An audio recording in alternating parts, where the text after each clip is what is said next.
नमस्ते। आज के इस एक्सप्लेनर में आपका बहुत बहुत स्वागत है। आज हम एक बहुत ही पावरफुल और दिलचस्प कहानी स्वतंत्रता की सच्ची उड़ान में गोता लगाने वाले हैं। ये कहानी मुश्किलों, कड़ी आलोचनाओं और असली मदद को देखने का हमारा नजरिया पूरी तरह से बदल कर रख देगी। हम अक्सर सोचते हैं ना कि जब कोई मदद करता है तो उसे हमेशा बहुत ही कोमल और दयालु होना चाहिए, लेकिन क्या हमेशा ऐसा होता है? चलिए बिना किसी देरी के शुरू करते हैं और देखते हैं कि ये स्रोत सामग्री हमें क्या सिखाती है।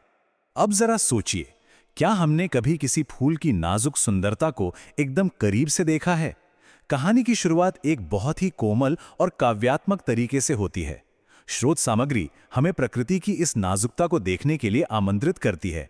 एक फूल की सुंदरता हमें यह सोचने पर मजबूर करती है कि हमारे भीतर की जो वैल्यू है, जो हमारी अपनी अहमियत है, वो भी उसी तरह प्राकृतिक है।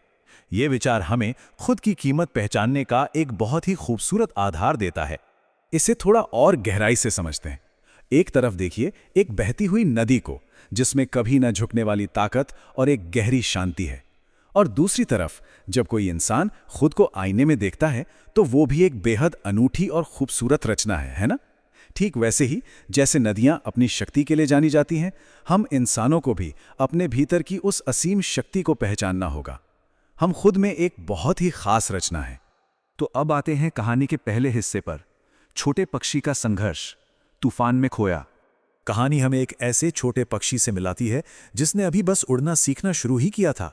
तभी एक भयंकर तूफान आता है और उसे घोंसले से बहुत दूर उड़ा ले जाता है। अब वो पूरी तरह से डरा हुआ है। वो घबराकर एक दर्दनाक लूप में फंस जाता है। वो ऊपर उड़ने की कोशिश करता है, बस थोड़ा सा ही उठ पाता है और फिर धड़ाम वापस नीचे जमीन पर गिर जाता है।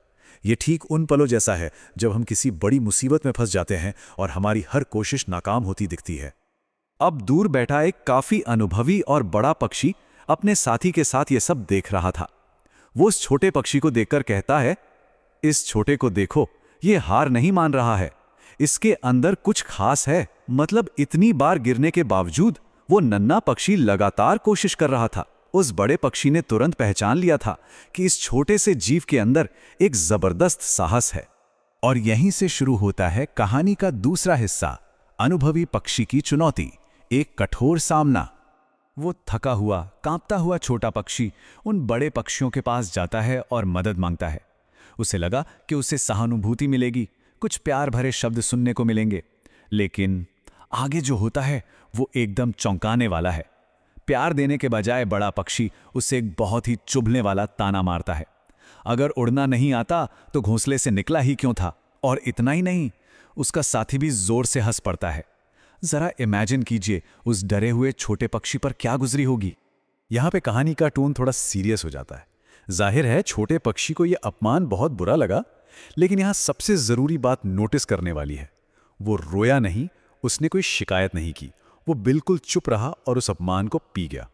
और फिर वो बहुत ही ध्यान से देखने लगा कि वो बड़ा पक्षी हवा को कैसे पकड़ता है और अपने पंखों का कैसे इस्तेमाल करता है। इसके बाद वो बड़ा पक्षी एक बहुत ही क्रूर खेल शुरू कर देता है। वो क्या करता है, पहले वो आसमान में एकदम ऊंचा उड़ता है, फिर बड़े ही शानदार तरीके से गोल गोल चक्कर लगाता है और फिर वापस नीचे आकर उस संघर्ष करते हुए छोटे पक्षी को और ताने मारता है। ये सिलसिला लगातार चलता रहता है। लेकिन फिर इस पूरे तनाव के बीच एक बहुत बड़ा नाटकीय मोड़ आता है। जब वो बड़ा पक्षी आसमान से चक्कर लगाकर आखिरी बार अपना ताना मारने के लिए नीचे लौटता है तो उसे एक जबरदस्त झटका लगता है। वो छोटा पक्षी वहां था ही नहीं, वो पूरी तरह से गायब हो चुका था।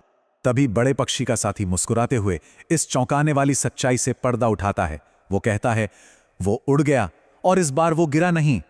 जी हां, वो छोटा पक्षी आखिरकार खुद ही आसमान में उड़ गया था। उसने उन तानों और उस क्रूर प्रदर्शन के बीच से ही अपनी असली ताकत को खोज निकाला था। और इसी के साथ हम आते हैं कहानी के तीसरे और सबसे अहम हिस्से पर, मदद का असली अर्थ, आंतरिक शक्ति को जगाना।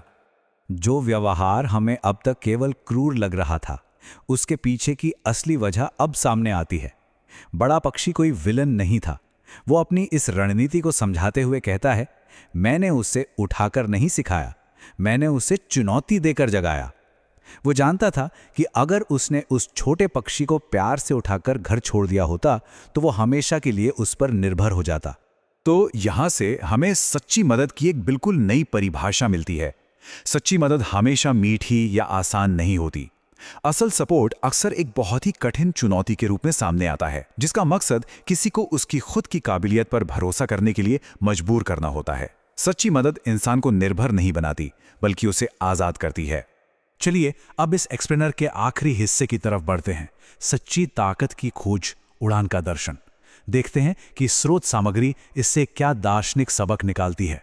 यहाँ कुछ बहुत ही पावरफुल बातें बताई गई हैं। पहली बात, सच्ची ताकत कोई ऐसी चीज नहीं है जो कोई आपको प्लेट में सजा कर दे दे। इसे अंदर से जगाना पड़ता है।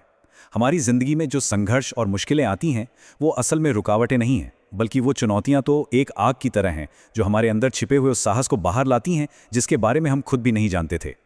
ये कहानी एक बहुत ही साफ और तेज अंतर खींचती है। सोचिए, किसी कमजोर इंसान को अपने कंधे पर ढोकर मंजिल तक ले जाना एक बात है, लेकिन उन्हें अपने पंख दिखाकर यह साबित करना कि देखो आसमान में उड़ना मुमकिन है, ये एकदम अलग बात है। बड़े पक्षी ने ठीक यही किया था। तो फिर ये असली ताकत काम कैसे करती है? सच्ची शक्ति तभी जागती है जब हम कुछ कड़े फैसले लेते हैं। सबसे पहले हमें अपने डर का सीधे सामना करना होगा, खुद पर एक गहरा विश्वास पैदा करना ही होगा, और सबसे जरूरी, अपने उस सेफ और आरामदायक कंफर्ट जोन से बाहर निकलना ही होगा। बिना इसके वो ताकत हमेशा सोई रहती है। और एक बहुत ही प्रैक्टिकल बात जो हमें कभी नहीं भूलनी चाहिए, हर बड़ी उड़ान एक छोटी सी बहादुर कोशिश से शुरू होती है। इससे कोई फर्क नहीं पड़ता कि हम कितनी बार गिरते हैं। हर एक बड़ी कामयाबी के लिए सबसे पहले उस कांपती हुई छोटी सी लेकिन बेहद बहादुर कोशिश की जरूरत होती है। बस वो पहली कोशिश ही सब कुछ बदल देती है।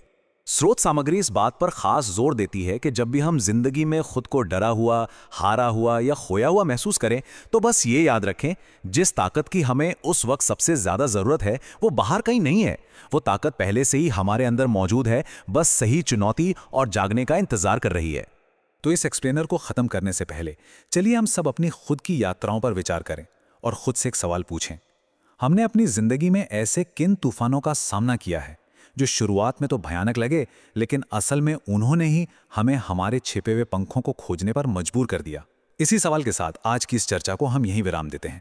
इस एक्सप्लेनर में हमारे साथ जुड़ने के लिए आपका बहुत बहुत धन्यवाद।